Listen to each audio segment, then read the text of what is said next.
Hi friends, happy Holi to all. இன்னைக்கு ஹோலி ஸ்பெஷலாக போலி ஸ்வீட் எப்படி செய்யலான்னு பார்க்கலாம் வாங்க. நார்த் இந்தியன் ஸ்பெஷல் ஃபெஸ்டிவல் ஸ்வீட்டான இந்த போலிக்கு நான் 1 கப்பு கடலைப்பருப்பு எடுத்திருக்கேன். இந்த 1 கப்பு கடலைப்பருப்பை தண்ணி ஊற்றி நல்லா கழுவிட்டு 5 நிமிஷம் ஊற விட்டுடலாம். இது ஊறிட்டுருக்க இந்த சமயத்தில் இன்னொரு பவுலில் 2 கப்பு மைதா மாவு எடுத்துக்கிறேன். கூடவே கொஞ்சமாக மஞ்சத்தூள், கொஞ்சமாக உப்பு சேர்த்து எல்லா இன்க்ரீடியன்ஸையும் ட்ரையாக ஒரு தடவை நல்லா கலக்கி எடுத்துக்கலாம். இதை நல்லா கைவிட்டு ஃபுல்லாக எல்லா இடமும் படுற மாதிரி நல்லா கலக்கி விட்டுக்கோங்க. இப்போ ஒரு அரை கிளாஸ் தண்ணி எடுத்துக்கிறேன். அந்த தண்ணியை கொஞ்சம் கொஞ்சமாக விட்டு சப்பாத்தி டோ கன்சிஸ்டன்சிக்கு பிசைஞ்சிக்கலாம். தண்ணி ஒரு மீட்டாக சேர்த்துடாதீங்க, மாவு நல்லா சாஃப்டாக இருக்காது. கொஞ்சம் கொஞ்சமாக சேர்த்து பொறுமையாக பிசைஞ்சிக்கோங்க. சப்பாத்தி மாவை விட கொஞ்சம் இலகுவாக இருக்கிற அளவுக்கு பிசைஞ்சி எடுத்துக்கலாம். இதை இந்த மாதிரி பாருங்கள், நல்லா சாஃப்டாக கொஞ்சம் தளதளப்பாகவே இருக்குது. இந்த கன்சிஸ்டன்சிக்கு பிசைஞ்சிட்டேன். இப்போ இது மேலே கொஞ்சமாக ஆயில் அப்ளை பண்ணிக்கிறேன். மாவு ட்ரை ஆகாமல் இருக்கவும் ப்ளஸ் மாவு சாஃப்டாகவும் நல்லா ஸ்மூத்தாகவும் இருக்கிறதுக்காக லேசாக எண்ணெய் அதில் அப்ளை பண்ணிவிட்டு இதை ஒரு மூடி போட்டு 1 மணி நேரம் ஊற விட்டுடலாம். இந்த மாதிரி 1 மணி நேரம் ஊற விட்டிங்கன்னா மாவு நல்லா சாஃப்டாகவும் வரும், நமக்கு தட்டவும் ஈஸியாக இருக்கும். அடுத்தது குக்கர் எடுத்துக்கிறேன். குக்கரில் நம்ம ஊற வச்ச கடலைப்பருப்பை சேர்த்துக்கிறேன்.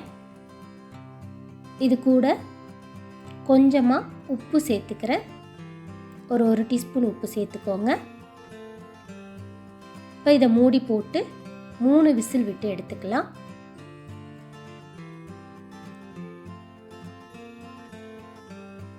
இப்போ 3 விசில் வெந்துடுச்சு. கடலைப்பருப்பை நம்ம தண்ணியை வடிச்சிட்டோம். இதை பாருங்கள், நல்லா மசிச்சா கையால் நல்லா மசியுது. இந்த அளவுக்கு நல்லா பதமாக வேக வச்சு எடுத்துக்கலாம். ரொம்ப குழகுழப்பாகவும் வேக வச்சிடாதீங்க. இப்போ வெந்ததை லேசாக ஆற விட்டுடலாம். இப்போ ஆறின கடலைப்பருப்பை நான் ஒரு ஜாரில் சேர்த்து நல்லா கிரைண்டாக பவுடராக அரைச்சி எடுத்துக்கிறேன். இது நல்லா சாஃப்டாக வெந்திருக்கு. நம்ம கையாலேயே கூட மசிச்சுக்கலாம், கையில் ஸ்பூன் வச்சு மசிச்சுக்கலாம். அதை விட மிக்சியில் சேர்த்து ஒரு ஓட்டை ஓட்டிட்டிங்கன்னா ரொம்ப ஈஸியாக இருக்கும். இந்த மாதிரி ஃபைன் பவுடராக அரைச்சி எடுத்துக்கலாம். இப்போ 1 கப்பு வெல்லம் சேர்க்குறேன். அதில் 1/4 கப்பு தண்ணி சேர்க்குறேன். சேர்த்துட்டு இதை நல்லா கரைய விட்டுடலாம். பொடிச்ச வெல்லமாக சேர்த்துக்கோங்க, இல்லாட்டி கரையத்துக்கு ரொம்ப லேட் ஆகும். தண்ணியும் அளவாக கம்மியான அளவில் சேர்த்துக்கோங்க. சேர்த்துட்டு இந்த வெல்லம் கரையிற அளவுக்கு கொதிக்க விடலாம். வெல்லம் கரைஞ்சி லேசாக கொதி வந்திருக்கு இப்போ தான். இப்போ இந்த ஸ்டேஜில் நம்ம ரெடி பண்ணி வச்சுருந்த கடலைப்பருப்பு பொடியை இதில் சேர்த்துக்கிறேன்.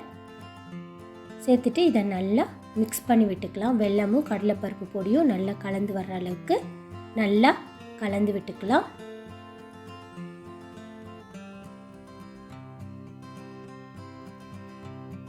நல்லா எல்லாமும் ஒன்றா வர்ற அளவுக்கு பொறுமையாக ஸ்பூன் வச்சு கலக்குங்க. இது சில டைம் சில பேருக்கு தண்ணி அதிகமாக விட்டுட்டிங்க, இல்லை கடலைப்பருப்பு கொழுப்பு இருக்குது, ரொம்ப லிக்யூடாக இருக்குதுன்னு ஃபீல் பண்ண வேணாம். கொஞ்சம் நேரம் அடுப்பில் வச்சு கிளறிட்டே இருந்தீங்கன்னா கெட்டியாக ஆகிடும். ஒரு 5-10 நிமிஷம் ஃப்ளேம் கொஞ்சம் ஜாஸ்தி வச்சு நல்லா கிளறினீங்கன்னா அந்த லிக்விட் கன்சிஸ்டன்சி போய் நல்லா திக்காக கெட்டியாக இந்த பதத்துக்கு வரும். இப்போ இது கூட 1 டீஸ்பூன் ஏலக்காய் பொடி சேர்த்துக்கிறேன். ஏலக்காய் பொடி ஃப்ளேவருக்கு சேர்த்துட்டு இதையும் நல்லா மிக்ஸ் பண்ணி விட்டுக்கலாம். இப்போ நம்ம பருப்பு போலிக்கு தேவையான பூரணம் ரெடி பண்ணியாச்சு. இப்போ இதை ஒரு பவுலுக்கு நான் மாற்றி வச்சுக்கிறேன். இப்போ இந்த பூரணத்தை ஆற வச்சுட்டு சின்ன சின்ன உருண்டைகளாக பிடிச்சி எடுத்துக்கலாம். நம்ம தட்டுறதுக்கு வசதியாக இந்த சைஸில் இந்த மாதிரி நான் எல்லாத்தையும் சின்ன சின்ன உருண்டைகளாக பிடிச்சி எடுத்துட்டேன். இப்போ நம்ம பிசைஞ்சு வச்சுருந்த மாவு 1 ஹவர் ஊறி ரெடியாக இருக்குது. பாருங்கள், நல்லா ஸ்மூத்தாக சாஃப்டாக இருக்குது. இப்போ இதையும் சின்ன சின்ன உருண்டைகளாக உருட்டிக்கலாம். கையால் லைட்டாக ஒரு தடவை பிசைஞ்சு விட்டுட்டு அதுக்கப்புறம் குட்டி குட்டி பால்ஸாக உருட்டி எடுத்துக்கலாம். ரொம்ப அதிக பெரிய உருண்டைகளாக எடுத்துடாதீங்க, அப்போ பூரணத்தோட அளவு வந்து கம்மியாகிடும், மாவு திக்னஸ் ஜாஸ்தியாக இருக்கும்.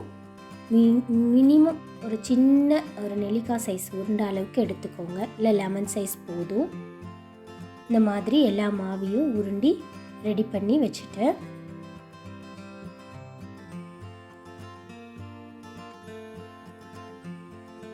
இப்போ பூர்ணமும் ரெடியாக இருக்குது, மாவும் ரெடி ஆகிடுச்சு.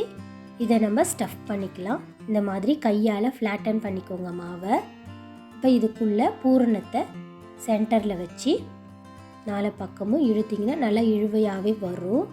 1 hour நல்லா மாவு ஊறிச்சுன்னா இந்த மாதிரி நல்லா உங்களுக்கு இழுக்கிறதுக்கும் உருண்டுறதுக்கும் எல்லாத்துக்கும் வசதியாக இருக்கும். இந்த மாதிரி ஸ்டஃப் பண்ணி எல்லா மாவையும் சர்க்கிள் பண்ணி வச்சுட்டேன்.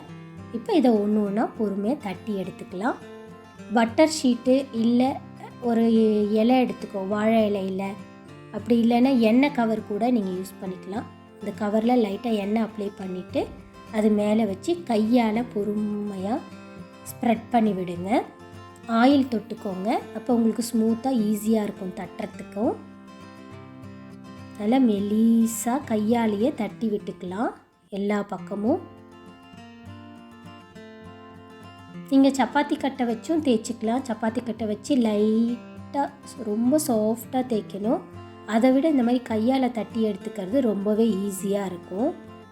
உங்களுக்கு கிழிஞ்சும் வராது, உள்ளே இருக்கிற பூர்ணமும் வெளியில் வராது, ரொம்பவே ஈஸியாக இருக்கும் இந்த மாதிரி தட்டினீங்கன்னா. நான் இன்றைக்கி பட்டர் ஷீட்டில் தான் தட்டியிருக்கேன்.